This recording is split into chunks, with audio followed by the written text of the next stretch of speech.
उपराष्ट्रपति श्री सीपी राधाकृष्णन जी, प्रधानमंत्री श्री नरेंद्र मोदी जी, लोकसभा अध्यक्ष श्री ओम बिरला जी, राज्यसभा के उपसभापति श्री हरिवंश जी, राज्यसभा में सदन के नेता श्री जेपी नड्डा जी, राज्यसभा में विपक्ष के नेता श्री मल्लिकार्जुन खड़गे जी, संसदीय कार्य मंत्री श्री किरेन रिजिजू जी, लोकसभा में विपक्ष के नेता श्री राहुल गांधी जी, सभी सांसदगण और प्यारे देशवासियों,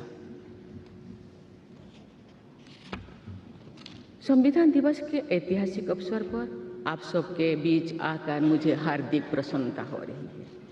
आज ही के दिन 26 नवंबर 1949 को संविधान सदन के इसी के केंद्रीय कक्ष में संविधान सभा के सदस्यों ने भारत के संविधान के निर्माण का कार्य संपन्न किया था। आज ही के दिन उस वर्ष हम भारत के लोगों ने अपने संविधान को अपनाया था। स्वाधीनता के बाद संविधान सभा ने भारत की अंतरिम संसद के रूप में भी कर्तव्य निर्वहन किया। प्रारूप समिति के अध्यक्ष बाबा साहेब डॉक्टर भीमराव अंबेडकर हमारे संविधान के प्रमुख निर्माताओं में से थे।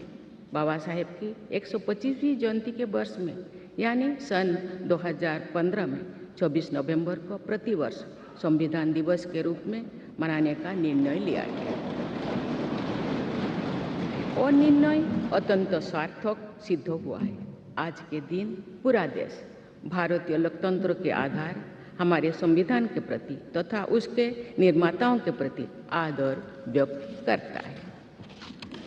हम भारत के लोग अपने संविधान के प्रति व्यक्तिगत और सामूहिक स्तर पर आस्था व्यक्त करते हैं।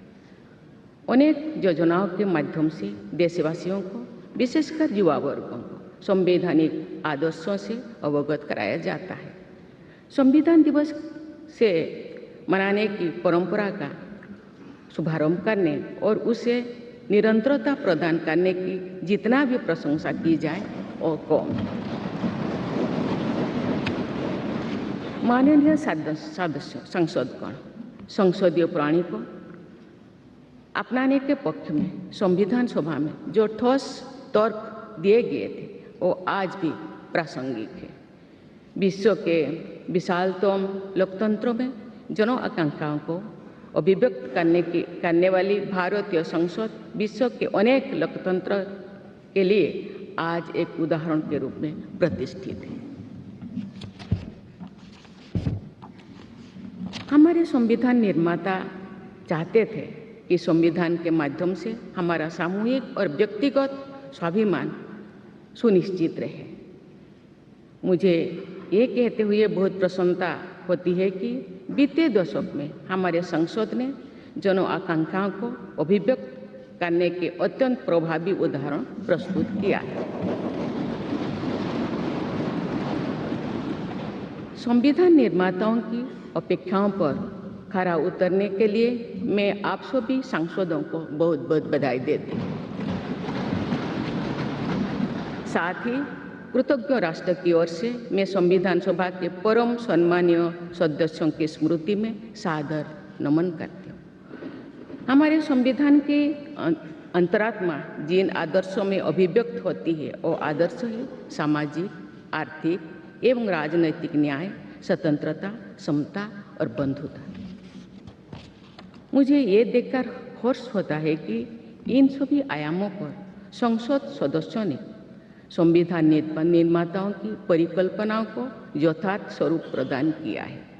हमारी संसदीय प्रणाली की सफलता के ठोस प्रमाण के रूप में आज भारत विश्व की तीसरी सबसे बड़ी अर्थव्यवस्था बनने की ओर तेज गति से अग्रसर है। भारत में लगभग 25 करोड़ लोगों के गरीबी की सीमा रेखा से बाहर आने से आर्थिक न्याय के पैमाने पर विश्व की सबसे बड़ी सफलता अर्जित है। हमारे संविधान में सामाजिक न्याय को प्रमुखता दी गई है। सामाजिक न्याय के आदर्शों के अनुरूप समावेशी विकास के प्रयास किए जा रहे हैं। ऐसे अनेक प्रयासों में इकोनॉमिकली वीकर सेक्शंस के लिए शिक्षण संस्थाओं और रोजगार में आरक्षण का प्रावधान करना, दिव्यांगजनों की परिभाषा को विस्तार देते हुए उनके हित में विशेष अधिनियम लागू करना और उसे कार्यरूप देना तथा राष्ट्रीय पिछड़ा वर्ग आयोग को संवैधानिक दर्जा प्रदान करना शामिल है। 3 तलाक से जुड़े सामाजिक कुरीति पर अंकुश लगाकर संसद ने हमारी बहनों बेटियों के सशक्तिकरण और सामाजिक न्याय की दिशा में ऐतिहासिक कदम उठाए हैं।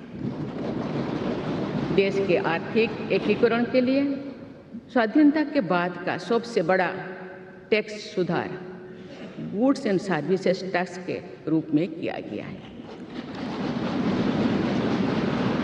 आर्टिकल 370 के प्रावधानों को निरस्त करके देश के समग्र राजनैतिक एकीकरण के मार्ग में बाधक बने हुए अवरोध को दूर किया गया।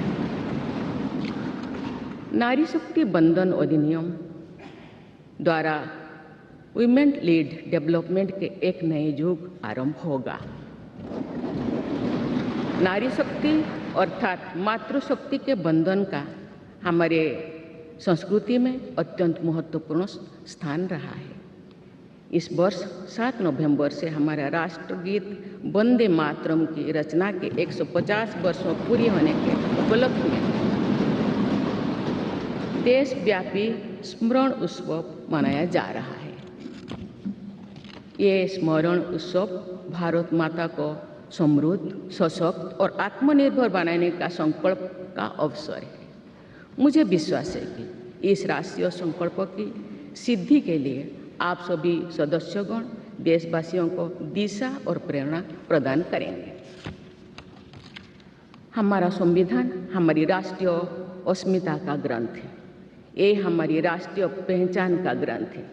ये कॉलोनियल माइंडसेट का परित्याग करके नेशनलिस्ट माइंडसेट के साथ देश को आगे बढ़ाने की मार्गदर्शक ग्रंथ है। इसी भावना के अनुरूप सामाजिक और तकनीकी बदलाव को ध्यान में रखते हुए क्रिमिनल जस्टिस सिस्टम से जुड़े महत्वपूर्ण अधिनियम लागू किए गए। दंड के स्थान पर न्याय की भावना पर आधारित भारतीय न्याय संहिता, भारतीय नागरिक सुरक्षा संहिता और भारतीय साक्ष्य अधिनियम को लागू किया गया है। ऐसे अनेक प्रगतिशील वैधानिक को सार्थक विमर्श के बाद पारित करने के लिए मैं संसद सदस्यों की मुक्त कंठ से सराहना करती हूँ। संविधान संशोधन के प्रावधानों के महत्व पर चर्चा करते हुए इस बात को रेखांकित किया गया था कि संविधान में ही ऐसी व्यवस्था होनी चाहिए जिसके बल पर भावी पीढ़ियां आवश्यक अनुसार समयानुकूल संशोधन कर सकें। इस प्रकार संविधान निर्माताओं ने हमारे संविधान को गतिशीलता और जीवंतता प्रदान की है। माननीय सांसदगण, हमारे संविधान निर्माताओं ने भारत के लोकतंत्र को संवैधानिक आधार प्रदान करने के साथ साथ हमारी राष्ट्रीय एकता का ताना बाना भी बुना। संविधान निर्माण में अग्रणी भूमिका निभाने के साथ साथ सरदार पटेल ने अनेक रियासतों के विलय का महान कार्य करके भारत की एकता को नया स्वरूप दिया। इस वर्ष सरदार पटेल की 150वीं जयंती देशवासियों ने मनाई। उनकी 150वीं जयंती के उपलक्ष्य में पिछले वर्ष से आगामी वर्ष तक चलने वाले कार्यक्रम के माध्यम से देशवासी राष्ट्रीय एकता तथा गौरव की आदर्श से जुड़ेंगे। हमारी संसद हमारे राष्ट्र का प्रतिबिंब है। लौह पुरुष सरदार वल्लभ भाई पटेल के आदर्शों को प्रसारित करने तथा कार्यरूप देने में आप सबका योगदान महत्वपूर्ण है। जौन अभिव्यक्ति को परिलक्षित करने वाली हमारे संसदीय प्रणाली विभिन्न आयामों पर और अधिक मजबूत होती गई है। वयस्क मताधिकार का प्रावधान करके हमारे संविधान द्वारा जनता के विवेक पर जो आस्था व्यक्त की गई है, उसकी सफलता की विश्व के अन्य अनेक देशों में सराहना की जाती है।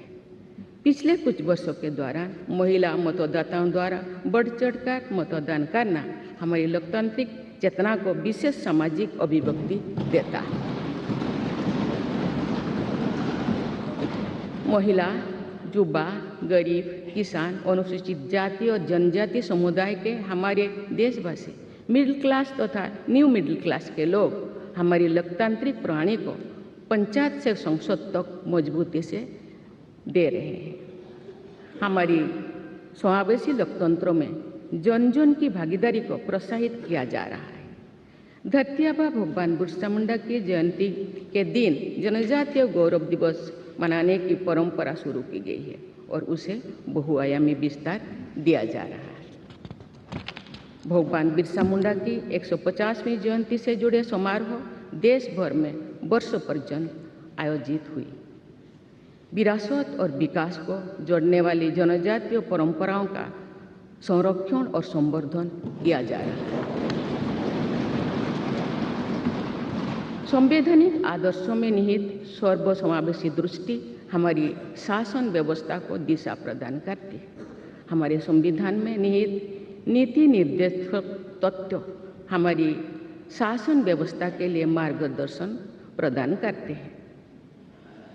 संविधान सभा के अध्यक्ष डॉक्टर राजेंद्र प्रसाद ने कहा था कि जो स्वाधीनता हमने प्राप्त की है उसकी रक्षा करना और उसको बनाए रखना तथा जनसाधारण के लिए उसको उपयोगी बनाना उन पर निर्भर करता है जो इस संविधान का क्रियान्वयन करेंगे। ये प्रसन्नता का बात है कि हमारी संसद ने डॉक्टर राजेंद्र प्रसाद जी के अपेक्षा के अनुरूप राष्ट्रहित में कार्य किया है तथा जन सामान्यों के जीवन को बेहतर बनाने के लिए निरंतर प्रयास किए हैं। अंत्योदय की इसी दृष्टि के साथ आधुनिक विकास का समन्वय करके भारत विश्व समुदाय के समूह विकास का एक नया मॉडल प्रस्तुत कर रहा है। विश्व स्तरीय इंफ्रास्ट्रक्चर के विकास से लेकर जन कल्याण की सुविधाओं को 100% लाभार्थियों तक पहुंचाने के प्रयास हमारी राष्ट्रीय प्रगति को अतुलनीय विस्तार देते हैं। संवैधानिक व्यवस्था के अनुसार आगे बढ़ते हुए हमारे देश की कार्यपालिका, विधायिका और न्यायपालिका ने देश के विकास और देशवासियों के जीवन को संबल प्रदान किया है। संसद के दोनों सदनों के सदस्यों ने हमारे देश को आगे बढ़ाने के साथ साथ गहन राजनीतिक चिंतन की स्वस्थ परंपरा विकसित की है।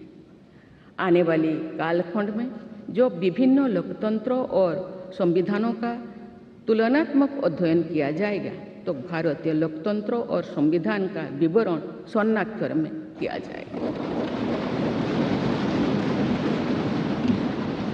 आप सभी सदस्यगण हमारे संविधान और लोकतंत्र की इस गौरवशाली परंपरा के संवाहक भी है, निर्माता भी है और साक्षी भी है। मुझे विश्वास है कि हमारी संसद के दिशा निर्देश में भारत को विकसित राष्ट्र बनाने के संकल्प को अवश्य सिद्ध किया जाएगा। इसी दृढ़ विश्वास के साथ मैं सभी माननीय सदस्यों को संविधान दिवस के पुनः बधाई देती हूँ और सभी देशवासियों की स्वर्णिम भविष्य की कामना करती हूँ। धन्यवाद। जय हिंद, जय भारत।